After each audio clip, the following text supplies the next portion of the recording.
Bismillah ar-Rahman ar-Rahim. Alhamdulillahi Rabbil Alameen. As-salatu was-salamu alayk ya Sayyidi wa ya Mawlai ya Sahib al-Zaman. Peace and blessings be upon you, dear brothers and sisters. We thank Allah subhanahu wa ta'ala for granting us the chance and the ability and the power to go through the 6th day of the holy month of Ramadan. Continuing on the 44th dua of Sahifah Al-Sajjadiah, this great inheritance of Imam Sajjad alayhi salam to his followers, we reached to the portion that Imam Sajjad alayhi salam speaks about the importance and the significance of Laylatul Qadr. Bismillah ar-Rahman ar-Rahim. ثم فضل ليلة واحدة من لياليه على ليالي ألف شهر. Then he made one of its nights surpass the nights of 1,000 months. وَسَمَّاهَا لَيْلَةَ قَدْرٍ. And he named it the night of decree. تَنَزَّلُ الْمَلَائِكَةُ وَالرُّوحُ فِيهَا. In this night, in it, the angels and the spirits descend. بِإِذْنِ رَبِّهِمْ مِنْ كُلِّ أَمْرٍ سَلَامٍ. By the leave of their Lord upon every command. دائم البركة إلى طلوع الفجر.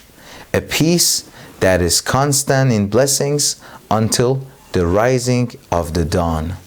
على من يشاء من عباده بما أحكم من قضائه.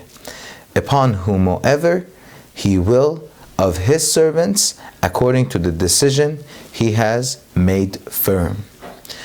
The beauty of the language that Imam Sajjad alayhi salam, the words of Imam Sajjad, so beautiful, it's more beautiful than poetry.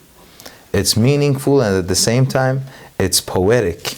Imam talks about the importance and the significance of Laylatul Qadr, about the fadl of Laylatul Qadr. Let's talk about the word Laylatul Qadr for a few seconds. Number one meaning of it is the night of decree. It's been translated as the night of decree, where the destiny or the decree of your future would be made firm on a night like this. Another meaning of the night of Qadr is the night of power, as some translate. It's the night that people witness. Those who have open eyes, they will witness the greatness of Allah subhanahu wa ta'ala, the power of Allah subhanahu wa ta'ala. And another meaning of Laylatul Qadr is this: it's the night of taqdeer.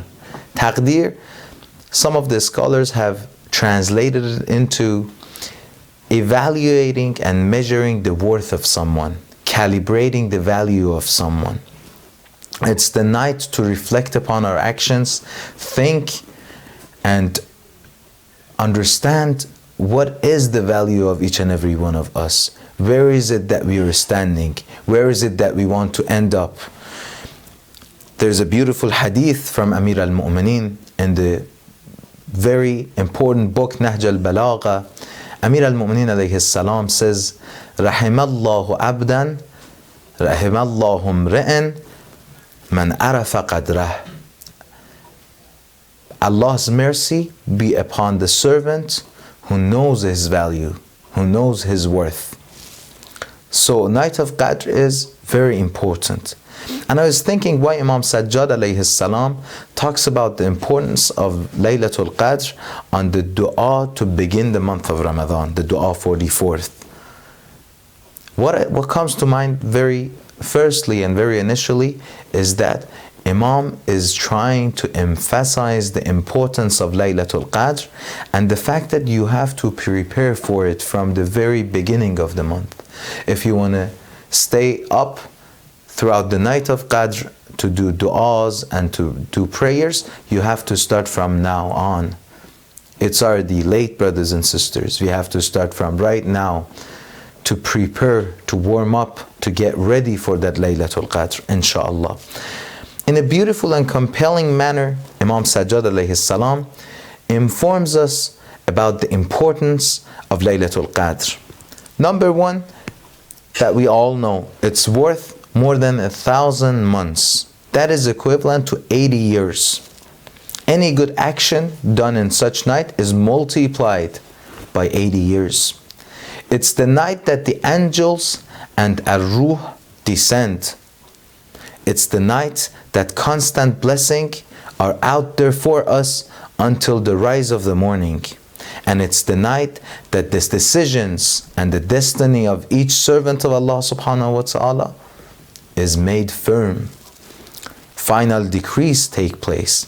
And it's also the night that the angels and the Spirit bring the final decrees to the Imam of our time, so that he signs them, so that he finalizes them to be executed.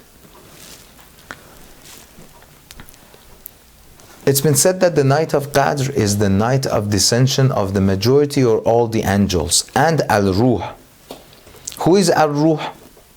It's a separate discussion that we have to spend and delve into the matter of knowing who is Ar-Ruh. But the hadith emphasize on the point that Ar-Ruh is different. The spirit is different from the angels. That's why Allah subhanahu wa ta'ala excludes the Ar-Ruh from Malaika in the verse that says تَنَزَّلُ الْمَلَائِكَةِ وَالْرُّوحِ in Surah Qadr. إِنَّ جِبْرَائِيل مِنَ الْمَلَائِكَةِ وَالْرُّوحِ هُوَ خَلْقٌ أَعْظَمُ مِنَ الْمَلَائِكَةِ إِنَّ الرُّوحَ هُوَ خَلْقٌ أَعْظَمُ مِنَ الْمَلَائِكَةِ. The spirit is a creature greater than, a creation greater than the malaika, than the angels. أَلَيْسَ يَقُولُ اللَّهُ تَبَارَكَ وَتَعَالَى. Hasn't Allah subhanahu wa ta'ala said in the Holy Quran that تَنَزَّلُ الْمَلَائِكَةِ وَالْرُوحِ. Imam Sadiq alayhi salam has said that the fact that Ruh is coming down, is descending to the earth, is to show the azama and the greatness of the night of decree and Laylatul Qadr. And the same way the Ruh, the spirit, and all the malaika descend to the ground, we have to ascend our du'as to Allah subhanahu wa ta'ala on the night of Qadr. As Allah subhanahu wa ta'ala, this is one of the other signs of the greatness of this night. Allah subhanahu wa ta'ala opens the doors of the sky, open the doors of ijaba and answering the requests of all the mu'mineen, all the humans. With the sins that we have committed, we have created layers of distance between us and our Creator. We have created hijabs between us and the Creator. And those sins have resulted in the fact that our du'as are not being answered to. But on a night like the night of Qadr, Allah subhanahu wa ta'ala has opened up all those layers, all those hijab, so that we can speak to Allah subhanahu wa ta'ala. Our du'as and our good a'mal, our good rituals will ascend to Allah subhanahu wa ta'ala on a night like Qadr. The angels come wave and waves, and the first thing they do is they come and give salams to the Imam of time. Salamun hiya hatta matla al-fajr. The Quran says we have sent the Holy Quran during the night of decree, the night of Qadr. The angels and the spirit, they all descend. Some of the scholars say that the angels, the very first thing they do when they come to the ground, they go to the Imam. It's as if Imam is the airport, is the existence of the Imam is that place that angels can descend to, because angels don't descend to normal human beings like us. The night of the Qadr is a beautiful opportunity to build our eternal home, to build and construct our final home, which is akhirah, which is the hereafter. Whatever we have there is what we bring from this dunya, from this life here.